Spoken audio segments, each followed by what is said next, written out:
Hello दोस्तों, मैं हूं अजीत और आप मुझे देख पा रहे होंगे होम साइंस विद अजीत के यूट्यूब चैनल पर। आज हम लोग पढ़ने वाले हैं वस्त्र विज्ञान के एक बहुत ही महत्वपूर्ण रेशा जिसका नाम है लिनन। तो चलिए देखते हैं लिनन को। देखिए यहाँ पे लिखा हुआ है लिनन और इसी का यहाँ पे वानस्पतिक नाम लिखा गया है। इसका लिनन का वानस्पतिक नाम जो होता है वह होता है लिनम यूसीटेडिसिमम। Linen UC टेडिसिमम। और यदि हम लिनन की बात करें तो लिनन एक प्राचीन कला है। लिनन एक प्राचीन कला है और यदि हम इसके इतिहास को देखें, यदि हम लिनन के वस्त्र की बात करें तो लगभग यह 10,000 वर्ष पुराना है। इसका इतिहास 10,000 वर्ष पुराना है और लिनन को शांति का सूचक, वैभव का प्रतीक, ऐश्वर्य का प्रतीक और इसके साथ साथ पवित्रता का सूचक माना जाता है। पवित्रता का सूचक माना जाता है। और इसके जब हम लिनन की बात करते हैं तो आपका एक देश का नाम ही बहुत आता है, उसका नाम है मिस्र। और मिस्र को लिनन की भूमि की संज्ञा दी जाती है। मिस्र को लिनन की भूमि की संज्ञा दी जाती है। अर्थात इससे स्पष्ट होता है कि जो लिनन का उत्पादन हुआ करता है वह सर्वाधिक कहाँ पे होता है? मिस्र में होता है। लेकिन यहीं से एक बहुत बड़ा कन्फ्यूजन होता है जब आपसे पूछता है कि मिस्र को लिनन की भूमि की संज्ञा तो दी जाती है, हमें याद हुआ होता है, और लेकिन जब यही आपसे पूछ जाता है कि सर्वोत्तम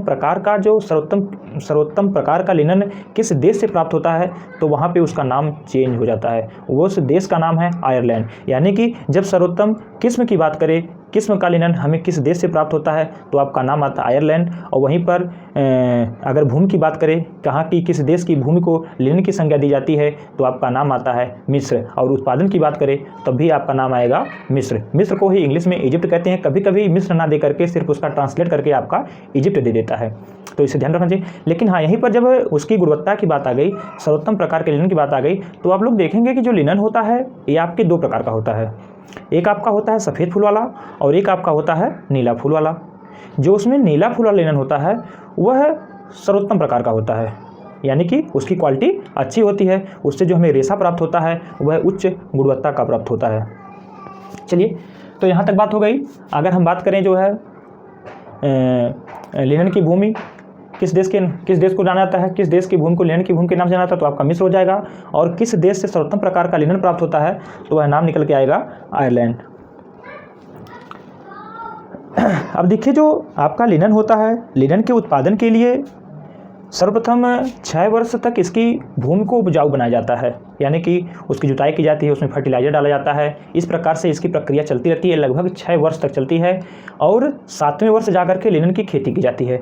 अर्थात जो इसका चक्र हुआ करता है यह काफ़ी लंबा हो जाता है। आप लोग देखेंगे जो दूसरी फसल बोई जाएगी पुनः 7 साल, पुनः यानी कि 14वें साल दूसरी फसल इसकी बोई जाती है। तो यानी कि इसका जो फसल चक्र होता है यह बहुत लंबा होता है। और यहीं पर इसको जान लीजिए कि प्रथम 6 वर्ष तक खेत की तैयारी होती है। 7वें वर्ष आपका लिनन का, यानी कि फ्लैक्स, लिनन के पौधे को फ्लैक्स के नाम से जाना जाता है।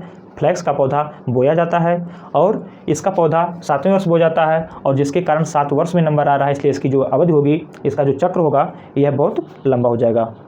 और इसके साथ ही साथ जो इसके उत्पादन के लिए जो जलवायु चाहिए, जहाँ पर यह अच्छा होगा, उसके लिए समशीतोष्ण जलवायु की आवश्यकता हुआ करती है। कैसी जलवायु चाहिए? समशीतोष्ण। लेकिन वहीं पर जब हम कपास की बात किए थे तब कैसी जलवायु चाहिए थी? कमेंट करिएगा। चलिए, तो इसके लिए जलवायु कैसे चाहिए? समशीतोष्ण चाहिए। अब हम बात करें जो है, अगर हम फ्लैक्स के पौधे को बोने का उद्देश्य की बात करें तो इसका 2 उद्देश्य होता है। एक तो हम बीज को प्राप्त करने के लिए बोएंगे, या इसी से हमारा वार्निश बनता है, वार्निश, इससे से लिनसीड ऑयल की प्राप्ति होती है। ये तो 2 प्राप्त हो गए। एक तो हम बीज को प्राप्त करने के लिए बोएंगे तो आपका लिनसीड ऑयल और जो है आपका वार्निश प्राप्त करेंगे। लेकिन यहीं पर जो दूसरा उद्देश्य इसका होता है वह होता है रेशा प्राप्त करने के लिए। और रेशा प्राप्त करने के लिए जब इसको हम बोएंगे तो हमने आपको बताया कि 2 प्रकार का होता है, एक सफ़ेद फूल वाला और एक नीला फूल वाला। और यहाँ से क्वेश्चन आपका पूछता है, इस क्वेश्चन पूछता आपसे है किस रंग के फूल वाला जो आपका फ्लैक्स सीड होता है वह अच्छा होता है रेशा प्राप्त करने के उद्देश्य से। तो यहाँ पे आपको याद रखना होगा कि रेशा प्राप्त करने के उद्देश्य से जब भी हम इसका उत्पादन करेंगे, जब इसका हम बोएंगे, कल्टीवेशन करेंगे, तो वहाँ पे हमारा जो ब्लू फ्लावर वाला होगा, यानी कि नीले फूल वाला आपका फ्लैक्स होगा, वही सर्वोत्तम किस्म का होता है। तो इतनी बात हो गई। अब यहीं पर हम देख लेते हैं लिनन उत्पादन का क्रम। लिनन, और जो कि आपसे नेट JRF में बार बार पूछता है, लिनन उत्पादन का क्रम। अब देखिए, जब क्रम की बात करें तो सबसे पहले हम लोग क्या करेंगे, कल्टीवेशन, यानी कि सबसे पहले हम लोग बोएंगे तो कल्टीवेशन हो जाएगा। कल्टीवेशन हमने बो दिया। अब इसके बाद हम लोग क्या करेंगे, काटेंगे, इकट्ठा करेंगे, यानी कि हार्वेस्टिंग। हार्वेस्टिंग अब हम लोग इसे इकट्ठा कर लिए। इसके बाद इकट्ठा करने के बाद क्या करेंगे, सुखाएंगे।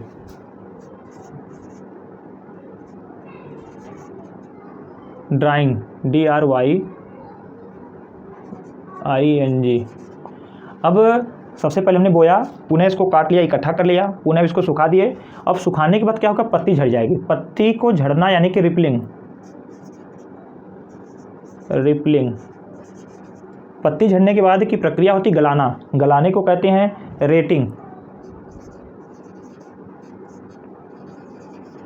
और अभी हम रेटिंग को देखेंगे, कई भाग हैं। गलाने की प्रक्रिया के बाद आता है ब्रेकिंग, तोड़ना। BR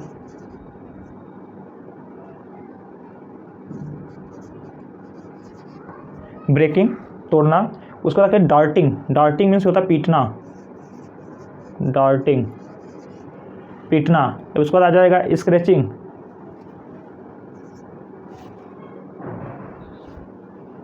स्क्रैचिंग हो जाएगा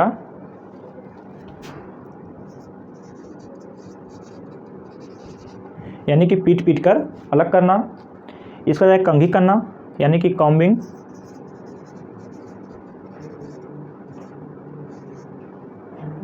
कॉम्बिंग, कंघी करना, समांतर कर लिए। इसका पुनः उसको टांगेंगे, यानी कि हैंगिंग। हैंगिंग हो गया, या इसको हैकिंग कर देंगे। हैकिंग, टांगना। अब टांगने की प्रक्रिया के बाद होगी स्पाइनिंग, यानी कि कताई। स्पाइनिंग,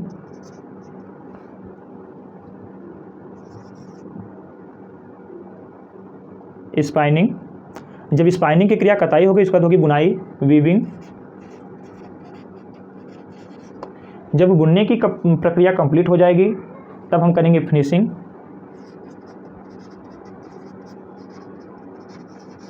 जब फिनिशिंग कर लेंगे, तब हम करेंगे रंगाई, यानी कि डाई। रंगाई हो गई, फिर हो जाएगा प्रिंटिंग। ये हमारे लिनन उत्पादन का क्रम हो गया। कल्टीवेशन यानी कि बोना। हार्वेस्टिंग का मतलब इकट्ठा करना, काटना। ड्राइंग, सुखाना। जब लिनन को काटा जाता है तो यह आपका गीली अवस्था में होता है, यानी कि हरा होता है, और उसको सूखने के लिए छोड़ दिया जाता है, ड्राइंग। और यहीं पर जब ओस पड़ती है, यानी कि पानी आएगा उसके माध्यम से, और उन्हें धूप मिलेगी, तो आपकी हो जाएगी रिपलिंग। रिपलिंग का तात्पर्य होता है कि जो उसमें लगे हुए पत्तियां हैं और उसके फूल हैं, वे झड़ जाएंगे। उसी प्रक्रिया को रिपलिंग कहते हैं। पुनः होता है रेटिंग। रेटिंग का मतलब होता है गलाना। और अगर हम गलाने की प्रक्रिया को देखें, यहीं पे हम देख लेते हैं गलाने की प्रक्रिया। चलिए अभी आगे बताते हैं आपको।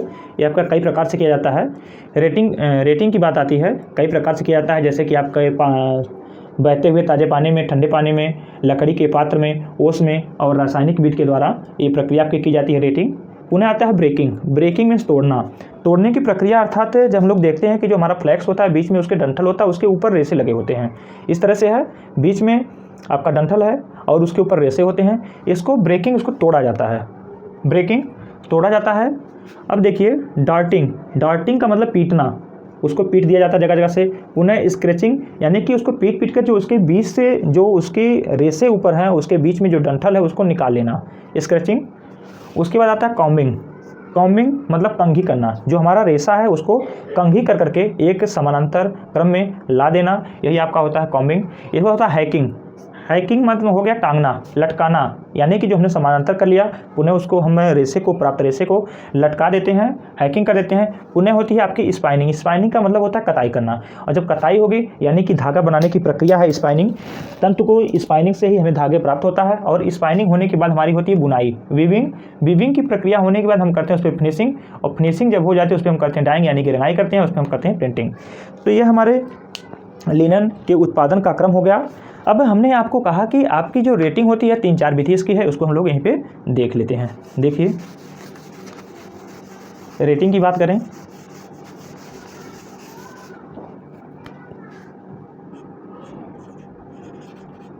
रेटिंग के लिए देखिए यहाँ पे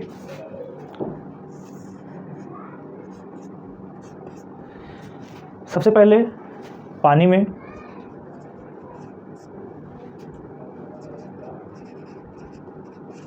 लकड़ी के पात्र में, ओस में, रासायनिक विधि द्वारा।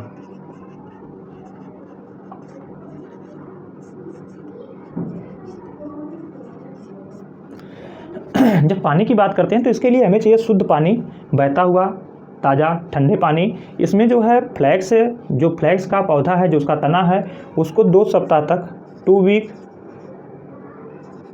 वीक के लिए उसमें इसको छोड़ देते हैं और छोड़ने से वहाँ पे इसका रेशा जो है मुलायम हो जाता है, गल जाता है, रेटिंग की प्रक्रिया हो जाती है और इसको पुनः अलग कर लेते हैं। अब अगर हम बात करें लकड़ी के पात्र की बात करें तो इसमें एक लकड़ी का पात्र होता है और उसमें हम गर्म पानी को डालते हैं। जो हम गर्म पानी को डालते हैं लकड़ी के पात्र, इसमें डालेंगे गर्म पानी और इसका टेम्परेचर कितना होगा 70 से 90 अंश सेल्सियस। कितना टेम्परेचर होगा 70 से 90 अंश सेल्सियस होगा। और इसी में ये जो आपके फ्लैक्स है, जो फ्लैक्स का तना है, उसी को इसमें डाल दिया जाता है और इस संपूर्ण प्रक्रिया को पावनेल के नाम से जानते हैं, पावनेल। और ये आपसे पूछा हुआ क्वेश्चन है, लकड़ी के पात्र में गर्म पानी डाला जाएगा जिसका तापमान होगा 70 से 90 सेल्सियस के बीच और इसी में फ्लैक्स के तने को डाला जाता है और इसमें जो है रेटिंग की प्रक्रिया होती है और यह जो संपूर्ण प्रक्रिया लकड़ी के पात्र में घटित होती है, इसी संपूर्ण प्रक्रिया को पावनेल के नाम से जाना जाता है। वहीं पर जब हम ओस की बात करते हैं तो हम फ्लैक्स के तने को ओस में छोड़ देते हैं और इस पर बार बार ओस पड़ती है, पुनः धूप, पुनः ओस, पुनः धूप। यहाँ से जो है इसके अंदर का जो हमारा रेशा होता है यहाँ से गल जाता है, रेटिंग की प्रक्रिया धीरे धीरे हो जाती है। इसमें समय अधिक लगता है और इस प्रक्रिया से रेटिंग की प्रक्रिया पूर्ण हो जाती है। वहीं पर जब हम रासायनिक विधि की बात करते हैं तो रासायनिक विधि के लिए आपका एक ऑक्जेलिक एसिड और दूसरा कास्टिक सोडा प्रयोग में होता है। ऑक्जेलिक एसिड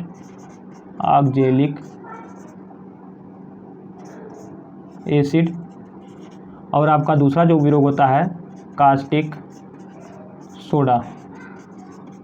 रासायनिक विधि से रेटिंग की प्रक्रिया पूर्ण करने के लिए ऑक्जेलिक एसिड और कास्टिक सोडा का प्रयोग किया जाता है। वहीं पर अब हम बात करने वाले हैं आपके हो गए इसके उत्पादन में, लिनन के उत्पादन का क्रम हो गया और यहाँ पे हम लोगों ने रेटिंग प्रोसेस देखा। रेटिंग प्रोसेस में आपका विशेष करके यह तापमान पूछता है, इस संपूर्ण प्रक्रिया को किस नाम से जानते हैं, यहाँ से पूछता है और यहाँ से रासायनिक विधि में आपका ऑक्जेलिक एसिड और कास्टिक सोडा पूछता है। अब देखिए हम लोग इसके देखेंगे भौतिक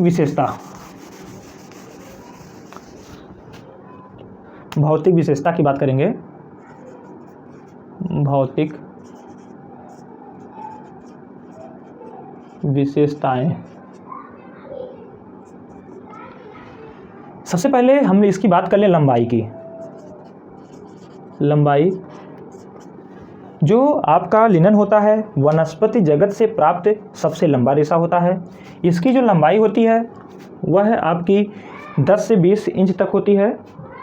इसकी जो लंबाई होती है यह कितनी होती है 10 से 20 इंच तक होती है, 10 से 20 इंच तक होती है। और यहीं पर जान लीजिए जो इसके छोटे तंतु होते हैं, छोटे तंतु को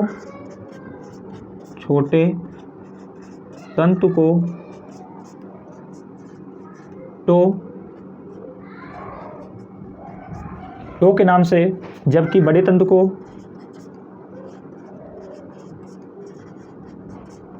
लाइन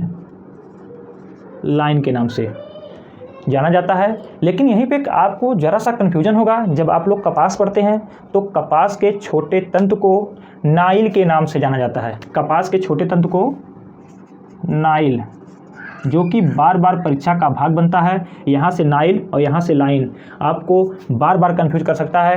कपास के छोटे तंतु को नाइल कहते हैं, जबकि लिनन के छोटे तंतु को टो कहते हैं, जबकि लिनन के बड़े तंतु को लाइन कहते हैं और कपास के बड़े तंतु का इस तरह से कोई नाम नहीं मिलता है। तो इसे याद रखिएगा। अगर हम इसके घनत्व की बात करें तो 1.50 ग्राम प्रति सेंटीमीटर क्यूब होता है। अगर हम इसके व्यास की बात करें, इसका जो व्यास होता है 15 से 18 माइक्रोन हुआ करता है। तो यहाँ पे हमारी लंबाई की बात हो गई, घनत्व की बात हो गई और इसके साथ ही साथ इसके व्यास की बात हो गई।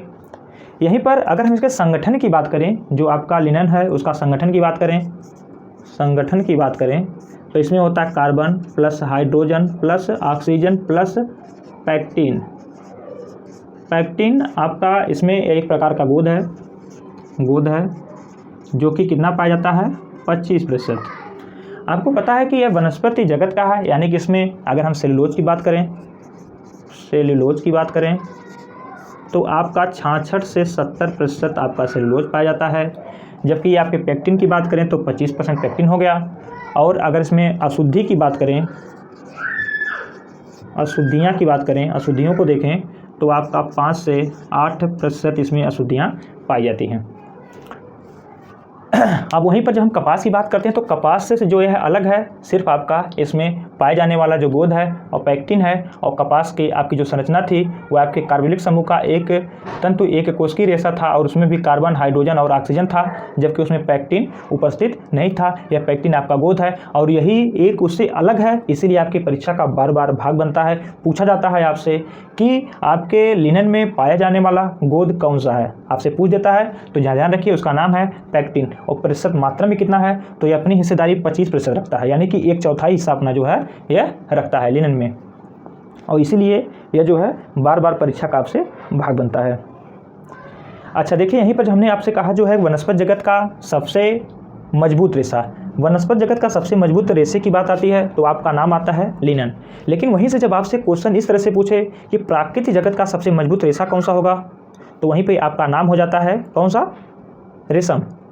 यहाँ पे देखिए थोड़ा सा अंतर है, जबकि आपको वनस्पति जगत से पूछेगा प्राकृतिक जगत से। प्राकृतिक जगत के अंतर्गत जो हमें कीड़े से और हमें ऊन यानी कि भेड़ से जो भी जंतु हैं उनसे, प्राणी जगत से या जो है खनिज से, ये सारे इंक्लूड हो जाते हैं। वनस्पति जगत से, खनिज से और जो आपके प्राणी से प्राप्त होने वाले रेशे जो सभी इंक्लूड हो जाते हैं। लेकिन जब वनस्पति जगत की बात करता है तो इसमें सिर्फ और सिर्फ जो है वनस्पति से की बात आती है।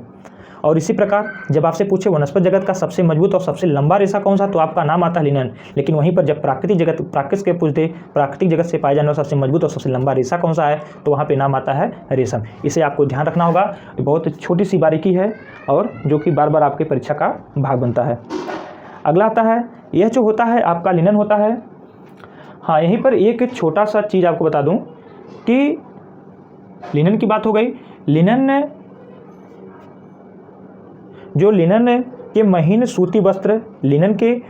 सूती वस्त्र बनाए जाते हैं, उसी को मडापोलम, यानी लिनन के महीन सूती वस्त्र को लिनन के